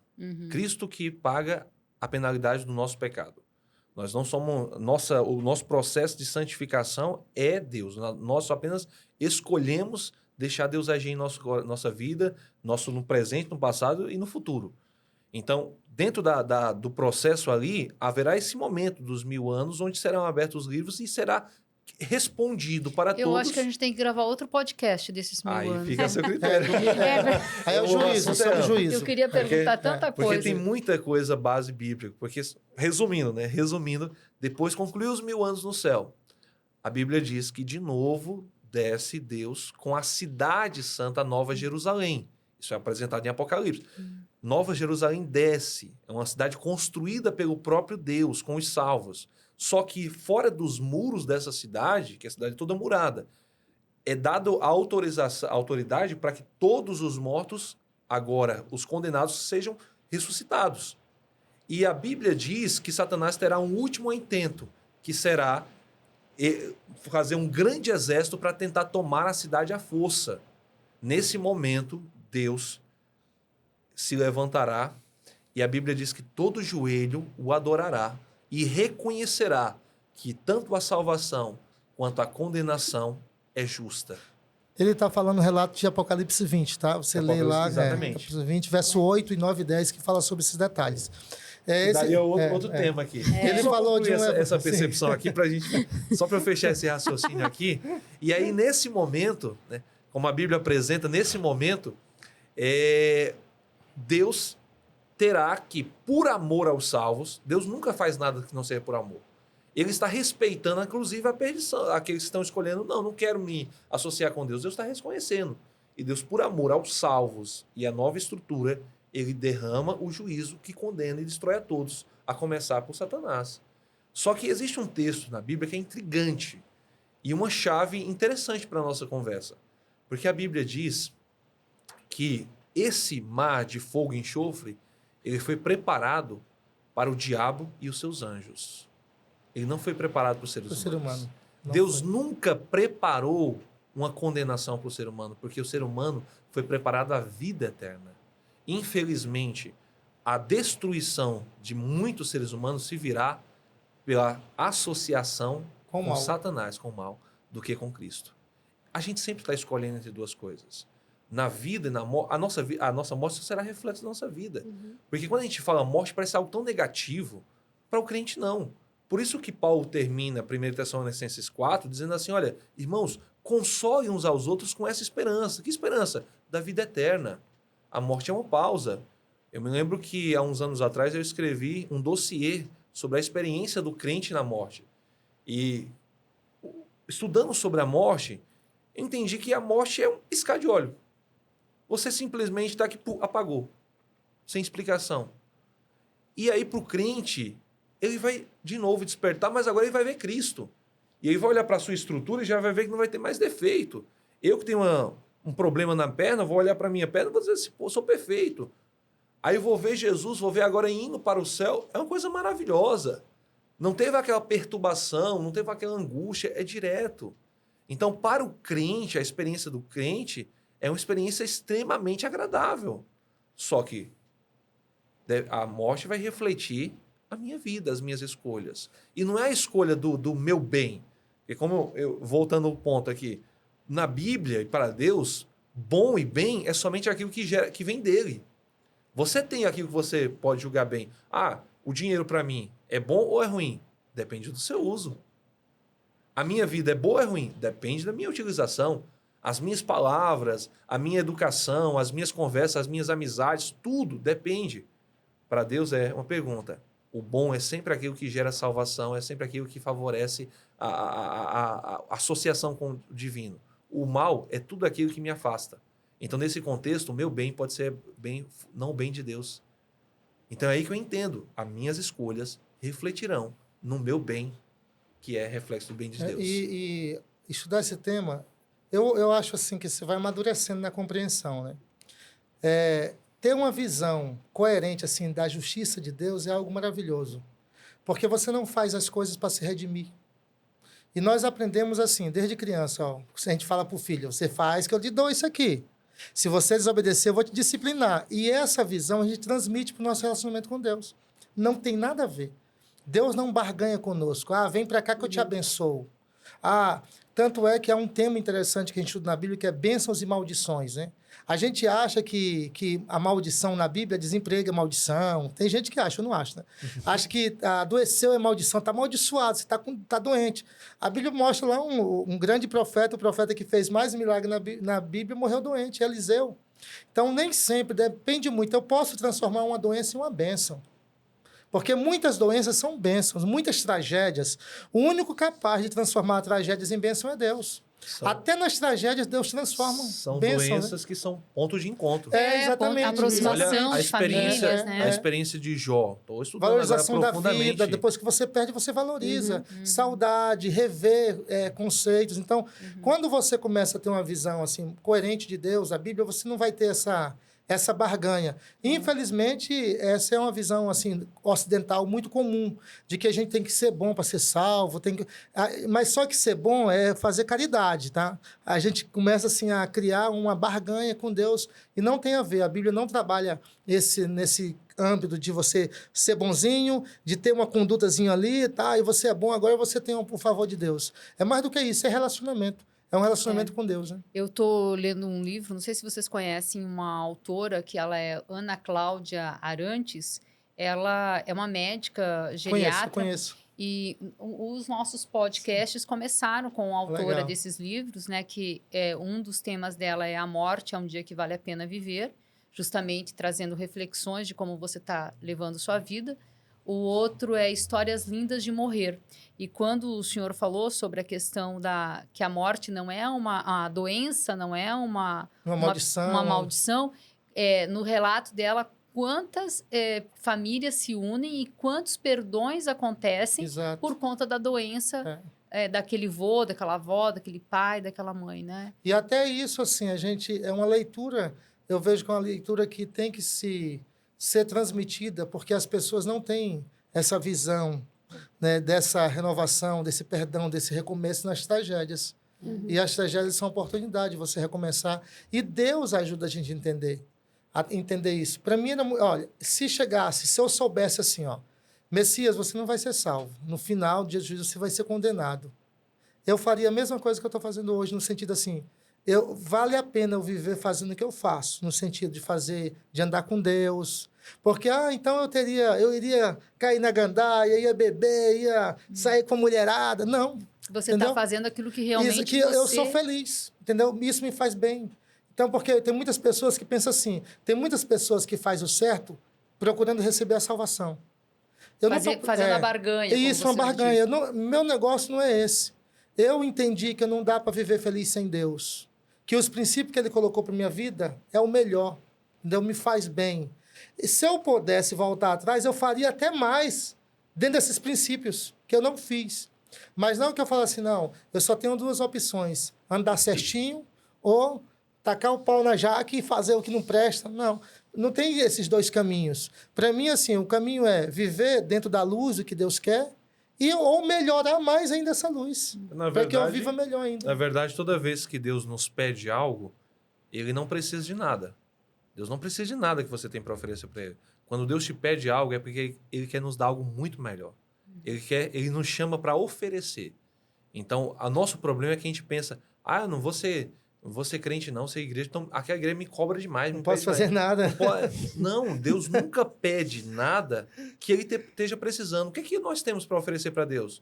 Nosso dinheiro? Deus é dono de todo ouro, toda prata. Ele pode criar o que a gente considera tão valioso como é o ouro, vai ser pedra de asfalto no céu. Então, é o tempo, Deus é o Senhor do tempo. Ele passeia no tempo sem nenhum problema. É vida, Ele é a própria vida. Ele gera quantas pessoas Ele quiser. Ele próprio pode... Então, assim, eu não tenho nada para oferecer para Deus. Quando Ele me pede, é porque Ele quer me dar algo mais. Ele quer me dar uma experiência. Eu citei Jó. Jó teve grandes encontros com Deus na doença. Quando Deus permitiu que o inimigo tocasse nos bens e tocasse na família e no próprio corpo de Jó, Deus estava dando a oportunidade de Jó conhecê-lo como nunca ninguém conheceu a Deus. Conhecê-lo face a face. É nas crises, é nos problemas, é nas dificuldades, é na solidão, na escuridão que a gente encontra Deus. E muitas pessoas não encontrarão Deus nas igrejas nem nos púlpitos. Encontrarão nos presídios e nas UTIs. Eu considero o maior desafio do ser humano ele aprender a viver sem uma pessoa que ele ama. Ou seja, o maior desafio do ser humano é superar a perca de alguém que ama. E isso, para mim, assim, não tem algo mais divino. Somente vindo realmente de Deus, você consegue viver, continuar vivendo, existindo e se reorganizar mesmo perdendo alguém que você ama. Então, a morte, eu acho que é o maior obstáculo da existência. Você continuar existindo apesar dela. apesar da perca. Mas não existe algo mais milagroso, assim, mais tremendo, mais sublime do que isso. Então, quando você fala sobre a morte, você está falando também de milagres, né? De milagre para você prosseguir, de entender o luto, de entender a dor, de passar pelas revoltas. É um processo. Porque tem muitas pessoas que também você não vai assim, ignorar a morte e achar a vida continua, perdi quem eu amo. Não. Sente a falta, sente a saudade, e você vai chorar, você vai gritar, você vai se desesperar e vai ter esse processo e você vai ser curado. Porque Deus, ele não apenas permitiu a morte, mas também ele garantiu que mesmo quando nós andássemos pelo Vale da Sombra da Morte, ele estaria conosco. Então, mesmo andando pelo Vale da Sombra da Morte, ele está do nosso lado. E a vitória, a gente vai conquistando, andando com ele, né? Conversando com ele. Muito bom. Já é uma mensagem final, inclusive, para o nosso Pó de Vida. Grace, pode dizer aí as últimas palavras. Quantos anos o senhor tem, pastor Messias? 43. 43. E o senhor? Estou completando 34. 34. Eu pergunto perguntei porque justamente me veio assim, né? Às vezes a igreja, as doutrinas, é um universo muito feminino, né? Você vê muito mais mulheres na igreja do que homens na igreja, né? Não sei se é uma realidade também da Adventista. Sim. E falar, né, para as esposas que estão ouvindo, para colocar o podcast para os homens também ouvirem, que eu acredito que vocês são exemplo para, né, muitas outras famílias, muitos outros homens poderem ouvir e tirar algo e para que transforme também a vida, né, dessas famílias, porque o homem e a mulher são os alicerces de uma casa, de uma família. Porém, um não anda sem o outro, né? Então, o quanto que é importante o casal entender a mensagem, o chamado, a missão de Deus, querer viver diferente, né? Sim. Porque não consegue numa vida em família um só viver de acordo com uma situação e o outro viver. Puxar para um lado, puxar para o outro. Não tem. Eu acho que essa harmonia precisa acontecer. Eu não sei na igreja quantos casais que estão e quanto que só tem uma pessoa, né, da família. Mas nós temos uma colega de trabalho chamada Tati. Ela trabalha conosco já há um bom tempo. Ela é adventista do 7º dia. E a Tati, nesses anos todos que a gente convive com ela, eu vejo ela que ela parece que ela não caminha, ela flutua, de tanta leveza que ela transmite. E eu acredito que é por conta do estilo de vida. E ela, enquanto ela está fazendo o trabalho dela, ela está cantarolando. Ela trabalha com serviço de limpeza, de cuidados, de café. E eu sempre fico observando ela, que enquanto ela trabalha, ela cantarola. Ela frequenta lá no Jardim dos Ipês. Ela vai. E eu admiro ela tem 3 filhos e cada filho que ela tem é uma bênção. Então, ela nunca... A gestação dela parece que é uma gestação também que flui, assim, numa leveza, assim, admirável. E é isso que eu trago exemplo dela, que é uma pessoa que eu convivo, porque as pessoas que estejam nos ouvindo e que queiram experimentar e queiram conhecer a igreja adventista do 7º dia como uma forma de viver melhor, que eu acho que é o principal objetivo da vida da gente, é viver bem, né? Que possam encontrar vocês, que possam frequentar, que possam encontrar um meio de estar vivendo melhor. Eu até me coloco assim à disposição dos ouvintes, assim, eu nem falo assim, você não precisa ser adventista para você usufruir de uma qualidade de vida melhor. Eu visito muitas pessoas que não são da minha comunidade, não são adventistas, vou nos lares, visito, dou orientação de saúde, então assim, eu me coloco à disposição. Você que está ouvindo, eu preciso de uma orientação de saúde, eu tenho algumas questões, né? Pode depois entrar em contato com o pessoal aqui, pegar o meu contato, eu vou deixar o meu WhatsApp, tá? E você pode entrar em contato comigo, com o Ângelo também, eu creio que nós estamos assim, à disposição. Sim. A partir do ano que vem nós vamos ter um espaço próprio para isso, né? Vamos divulgar. Para receber pessoas que querem mudar o estilo de vida, saúde, família. Vai ter o colégio também, né? Sim. O adventista. Isso. Na verdade, o espaço será aonde hoje é o colégio. Ah, que bacana. Então, vai permanecer o espaço Novo Tempo. Isso. O colégio atual hoje fica ali próximo ao Sincred. Isso. Ali no bairro ali mais Jardim acima. Rio Preto. Exato. E ali nós vamos usar para esse espaço Novo Tempo. Enquanto não chega esse momento, eu estou à disposição para visitar você em casa, te ajudar. em alguma orientação de saúde, alguma orientação emocional, espiritual, a gente está aí para ajudar. Não precisa ser adventista, não se preocupe que não há essa exigência. Nós não exigimos que você seja da comunidade para você receber alguma ajuda, orientação nossa. E também tem, que lá em casa a gente acompanha, a gente não é adventista, mas a gente tem umas pessoas da família muito próxima que né? E aí tem a TV Novo Tempo, né? E lá em casa o pai e a mãe adoram lá do leite, né? Que é as questões bíblicas, né? Eles adoram assistir aquilo lá. E aí você falando que eles explicam tão bem, porque eles aprofundam muito na Bíblia, né? Se as pessoas quiserem também, tem, né? O canal de vocês, que é a TV Novo Tempo. O canal oficial da Igreja Adventista é a TV Novo Tempo, né? Que para nossa cidade, nossa região, é um canal aberto. Qual é o número do canal? Mudou, não lembro. Acho que é 4.9, não é? Acho que é isso mesmo. Vai deixar registrado aí no perfil. 4.9. Esse manual mesmo que a gente apresentou aqui, se você desejar receber um em casa, a gente envia para você, tá? Certo. A gente envia para você, a gente tudo de graça, material. Que a Novo Tempo ela tem vários estudos bíblicos que basta você fazer o pedido que eles te enviam, chega na sua casa. Se você desejar uma visita, nós também temos pessoas que podem te atender, nós próprios nos colocamos à disposição.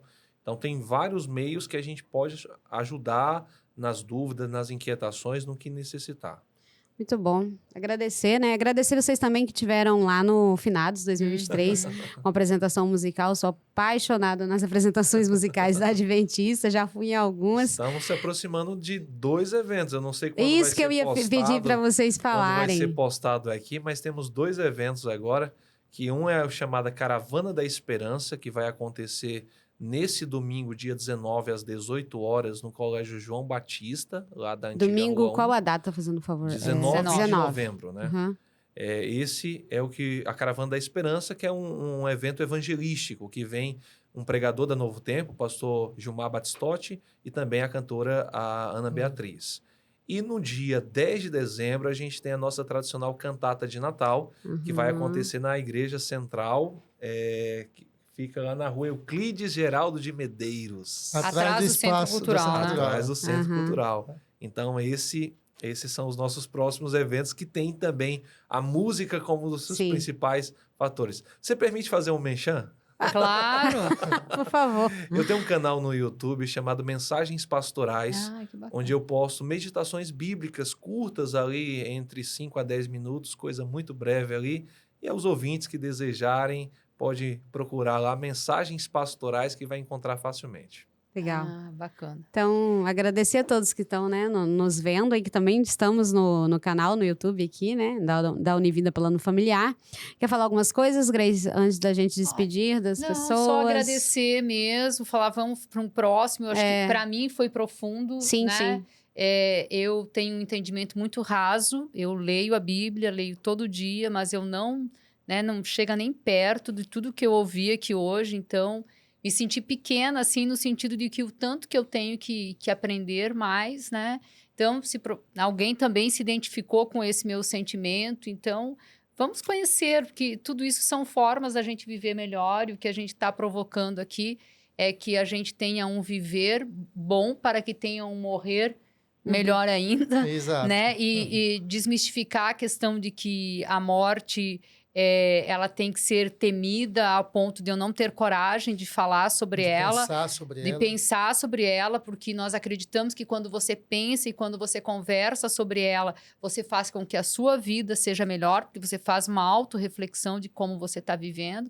E é isso que a gente quer disseminar, isso que a gente quer implantar, essa cultura, viver essa cultura com um único objetivo, para que toda a nossa comunidade possa viver bem, viver melhor, e por isso que nós estamos apresentando, assim, um leque de opções, né? Sim. Desde o começo, esse é o nosso grande objetivo, de que não queremos impor e nem falar, nós não temos uma verdade, né? Cada um tem que encontrar um ponto de vista, uma verdade. O que nós cremos é que uma vida pautada com Deus, ela não se discute, né? Ela precisa existir para que a sua vida seja boa.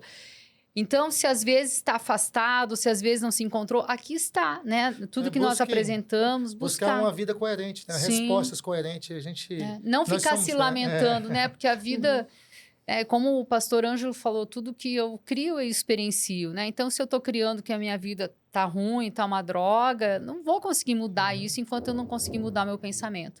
Então, a gente está trazendo várias informações, porque a gente acredita também que informação é poder. E a pessoa com essa informação, ela decide, né? A decisão tá com ela. Isso Benção, mesmo. muito bom, gente. Muito bom a presença de vocês. Eu realmente fiquei assim, né? Eu ficava assim, né? Estática, eu não sabia nem por onde perguntar, né? Mas nosso muito obrigado. Obrigada a você que nos acompanhou pelo nosso canal do YouTube, aqui no nosso Instagram. Isso, tem que dar like, se inscrever no nosso canal, Univida Plano Familiar. E também seguir nossas redes sociais no Instagram, Memorial Santa Cruz e Univida Plano Familiar. Nosso muito obrigado e até o próximo Pode Vida.